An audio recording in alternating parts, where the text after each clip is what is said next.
Tuesday. Tuesday looks like Powers Irish Whiskey Day. It is, thanks to Cody Nelson. How did I know? Cody Nelson said, hey... Just completely skipped. Oh, no, I'm gonna let him get it. Cody Nelson said, hey, I see that you lost your powers thanks to the Irish stag, so I figured I would get you some more. Cody Powers. Powers? Cody Nelson. Cody Nelson. Powers would be a better name. Yeah. Cody. Change your name, Cody. Go with Powers. Cody Nelson, you magnificent bastard. Alright, so this is a classic, right? Now, it used to be back in the day, by the way, made by Middleton, which is also who makes Redbreast, which is also who makes Middleton, which is also who makes a bunch of other whiskey now, brands. When you say they also make, it's in separate distilleries, they just own the same distillery. All in the same distillery. The same building. Yeah. Different stills sometimes, different ways of doing it, right? Yeah. But there was a point at which all Irish whiskey in the world was being made at Middleton. Okay. I mean, Bushmills, which didn't know its location, was shuttered for practical purposes. Were Irish whiskey at some point. Yeah, basically it just condensed until Middleton was responsible for everything being made. And then now it's expanded into a new glorious era of Irish whiskey with a whole bunch of options. So shortbread biscuit on the nose. This is very classic Irish. Now, it used to be in America, it was almost impossible to get Powers, and when you could, it was budget, right? So there was a point. Hold on.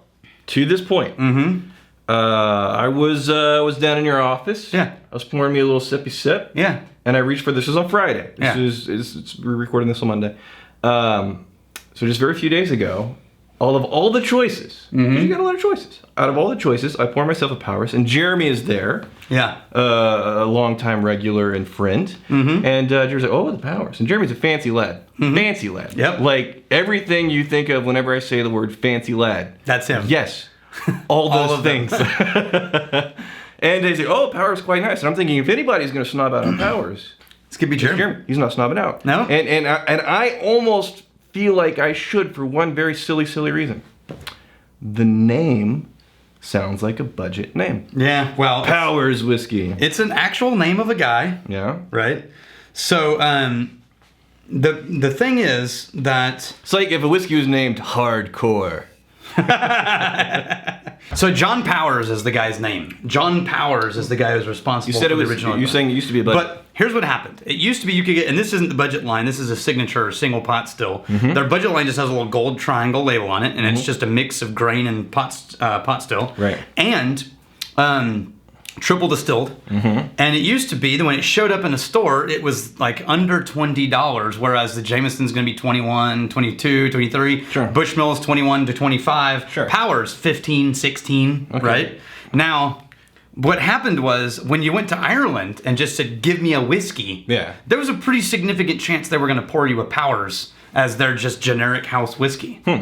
And so what happened was the people who figured that out started requesting to have Powers here in the U.S., and the demand for Powers grew, and so now even the budget line Powers is more expensive than Jameson and Bushmills, and now there's more available variations on Powers. And I'm not feeling guilty every time I reach for it, because every time I have a pang of budgetness from the name itself, every time I get into it, it's like, damn, that's good. It's just a good Irish. Now this is a mix of this is a single pot still, all pot still. Sure. So this is closer to your Redbreast than it is to the budget line. Now I'm about to ask you about this, because I'm looking on here and it says Signature Deluxe. Is this the standard Powers? No, this is not the standard. This is a like special thing. This is like 1 up, 2 up, maybe. Okay. So this is in the $30s range. So it's 30, not a limited release. It's just a step up. Step up because it's all pot still. Okay. No grain bended into it, right? Okay.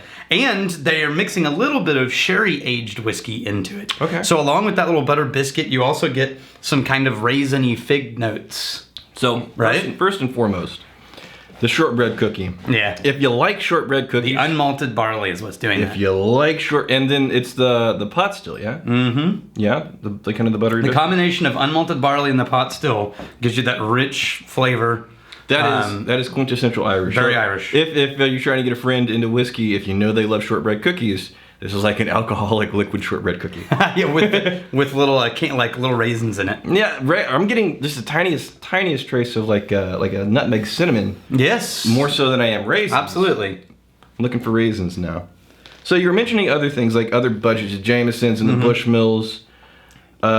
Those though are like the budget versions. This is a step up beyond the budget. Yeah, but I mean we have some fancy Bushmills over here. Okay. I mean we've got give me tier 2 Bushmills. Tier 2 Bushmills. Well, Black Bush is up there, but it's a little bit charred cast. True tier 2. Bushmills would be like Bushmill 16. Okay. And Bushmill 16 also has sherry and port casks in it. Oh, so this is gonna be a good comparison. So it could be a reasonable comparison. Does this have an age statement? No. No, so that's a 16-year-old age statement on the Bushmill. Yeah. And price point, fairly comparable? This is probably a little more. Okay, so... But look at the color difference. Again, prices are local, blah, blah, blah, blah, blah. But in general, Bushmills is probably going to be a little bit more... See, that's way more jammy. Oh, yeah. Super jammy. Strawberry jam, I think. Yeah. See, they use a lot less sherry cask in this one. Damn, it's so That's good, though. so good. See, Irish whiskey is awesome. Yeah. Yeah, when you find the right stuff, it's just... Yeah. That'll do ya. Dick Von Zombie Slayer. I finally have a legitimate question. Oh, okay. Is there anything to the numbered rating system? Where does it come from? I'd also like to preemptively apologize to Rex if the answer takes longer than 60 seconds. Did you see I made that shot underneath the table? Well, I did not see, but there's no paper laying on the floor. Yeah. So. Nailed it. Well done. So the answer is, it's just an arbitrary system. So the number that system got made up about 0 to 100 on like the Jim Murray scale, or like any number system, 1 out of 10, or sure. Yeah, it's just whoever is rating it, they made the system up. Right. And they're rating it according to their internal rules of their system. There's no objective numbering value system on whiskey. Yeah, until you start pulling out scientific instruments for objective level testing, then for the most part, numbering systems. But even then, you can't grade it on whether you like it or not. I don't hate arbitrary numbering systems as long as people know, hey, this is a really simple spectrum to gauge where that human being likes this whiskey, because sometimes it's hard to tell if a reviewer remember we likes said this whiskey or before, doesn't though. like whiskey. Yeah, we said this before, which is, remember back in the days when Rolling Stone reviewed albums? Sure. They still do. But it was really about, so what used to happen is, over time, and you read it every time, like I could when I got my hands on it. Yeah.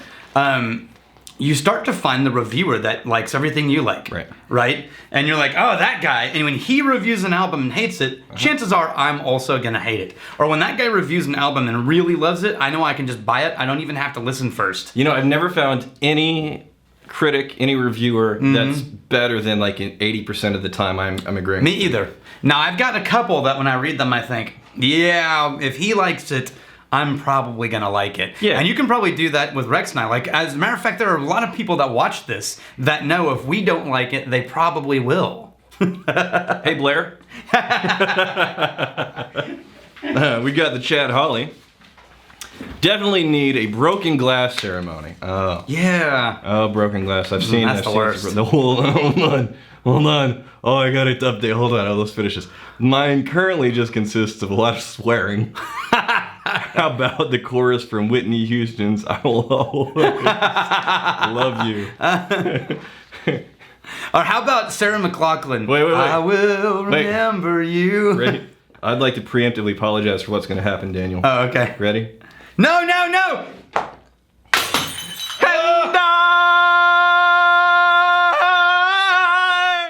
will always love you.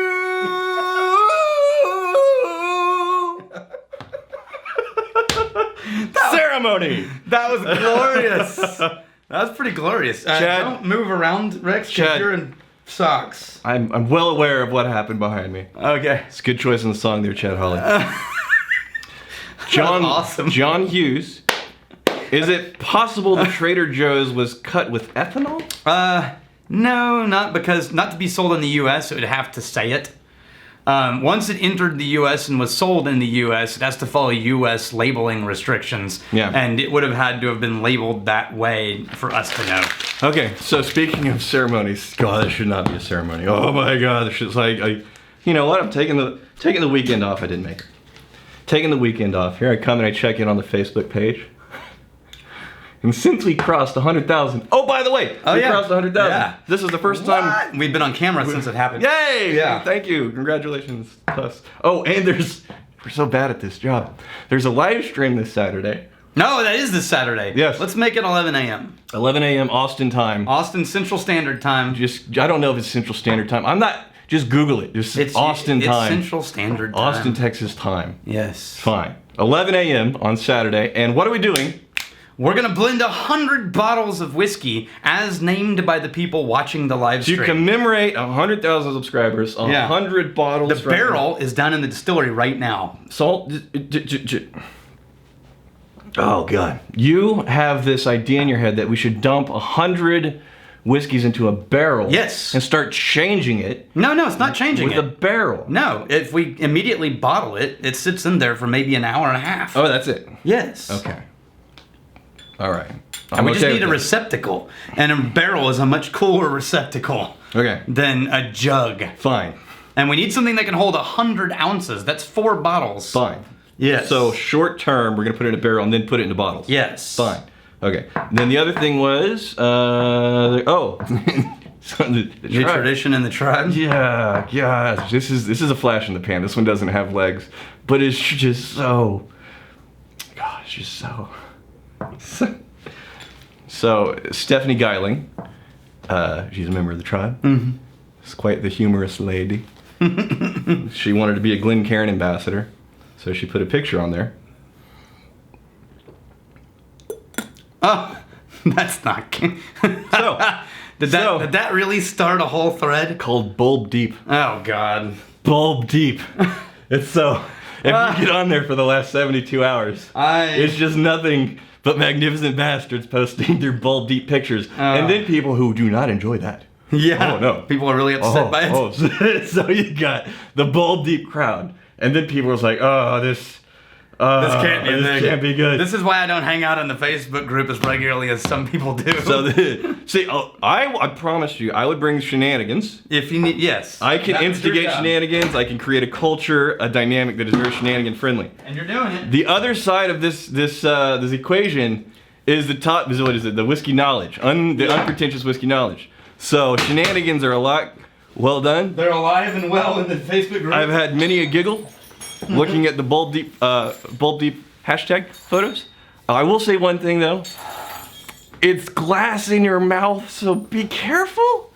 Yeah. And once things are on the internet, it's kind of like peeing in a pool. Yeah. They don't really get off the internet. internet. It's really there forever. All right. So, what do you want to finish with? Oh, I'm just cleaning up your ceremony. All right. I will finish for you. All right. Oh crap, I think I just broke another piece of glass.